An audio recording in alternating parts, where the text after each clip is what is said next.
Hey, what's up, guys? This is Coach Ben from Soccer Entrepreneur. So, if you are brand new to this channel right now, what I'm going to be doing in the future is I'm going to be recording on video and on audio all of the podcasts that we have. So, if you haven't subscribed to us yet on iTunes, I have, I think, over 85 podcasts there that you can access anytime. So, all of the audio here that I'm going to be producing on the show is going to be on iTunes, and we're also going to be making videos for all of the different subjects that we have coming up. And so today I'm going to be talking about the 5 easy soccer businesses to start. So a lot of times coaches will email me, they'll ask me, they have some ideas and they want to start a private training business or a group training business. So I kind of compiled 5 easy ideas for anybody. If you're a soccer coach and you want to start your own business, here's 5 ideas that I've done personally, and some of the coaches who I'm consulting with right now that they're also doing. So number 1 is private one-on-one training. That to me is probably the most sought after thing that parents want right now. They want their kids to have more attention. That's an exclusive program that you can offer. That's you and one player. So private one-on-one training. That's really what I started with back in 2009. I started training kids just one-on-one. That was the only training I offered back then. And then from there, I started to grow multiple programs. So that's number 1. That's the easiest one. I feel like anybody can start. Number 2 is group soccer classes. So that could be a weekly class, a monthly class. That's something where a group of players, between I'd say 5 to 10 players, will come meet with you on a weekly or a monthly basis. And this way you can have a program set up where it's more affordable. So it's not as expensive as private training, but it's set up to where parents are paying less, but collectively you'll be making more money because now you're just taking the collect amount of money from all the players in the group. So a good example is that could be something that could be $150 a month, $200 a month. Your private training prices, I feel like, should always be higher than what you're ever offering in groups because you're giving that one-on-one exclusive attention. So that was my number 2 easy soccer business to start is group classes. Number 3 is monthly clinics. So monthly clinics is something where you could put on for players, I would say 20 to 30 kids or more if you have a staff of coaches. And that's really just like an event. So you could have a 2-day clinic, a 1-day clinic. You could also even have like Friday night clinics where you have multiple players there. And this way they can compete against each other. You can have tons of different drills. Like there's so many different things that you can do in a bigger group environment. But that comes down to, again, you still want to try to give players individual attention. That's the thing that parents want from a program. They don't want to drop their kids off in a program where there's too many kids there and not enough coaches. So if you are running clinics, I advise coaches to run clinics in a way where everything is structured to where kids still get personalized help.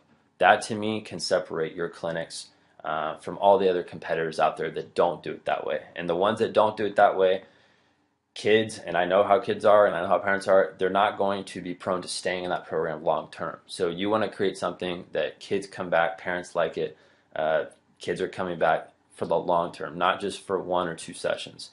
All right. The next one, which is my 4th idea, is contracting with club teams to basically contract out your services. And there's a couple guys I'm helping right now who are part of my mastermind that are doing that. And what they do is they look to add value to club soccer organizations in ways that those clubs can't provide. So a couple ideas is you could go in and present yourself to a few clubs in your area or your surrounding areas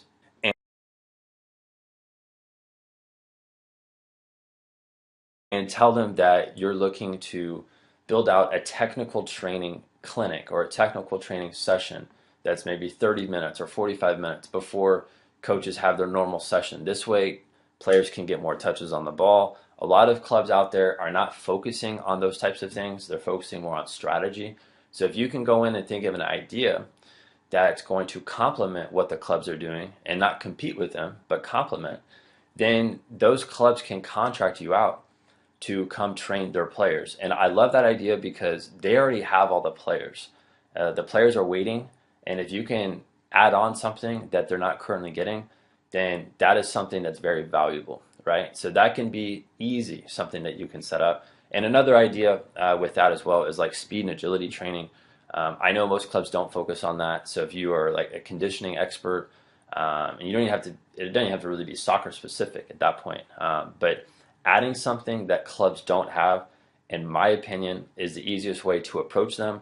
And that way, when you approach them, you're not threatening to them at all. This is something that's very easy for you.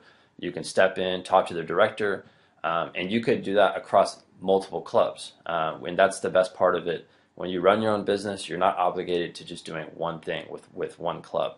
And the last idea here, this is idea number 5, is partnering with youth recreational soccer organizations. And to me, this has been kind of like my bread and butter here in Texas, and I've done this for years. And what I'll do is I'll go to a YMCA or any rec soccer program out there. And I know if you just go online, if you Google the city that you live in and you type in, for example, if you live in Chicago, you could type in Chicago recreational soccer programs. If you do that, you'll pull up everything that you need to figure out there, call the director, set up a meeting, tell them that you want to add value to what they're doing. Don't go in and tell them that you run your own business. You don't need to do that. You just need to see how you can help them and go in with a giving hand. And if you've ever listened to our podcast or watched our YouTube videos, like that's how I operate. I want to go in with a giving hand, give value first without expecting anything in return. And then once I gain that person's trust, they're going to want to work with me on a long-term basis. And they're going to want to hire me out to train their players. And I love training players who are recreational players because they have the most to learn.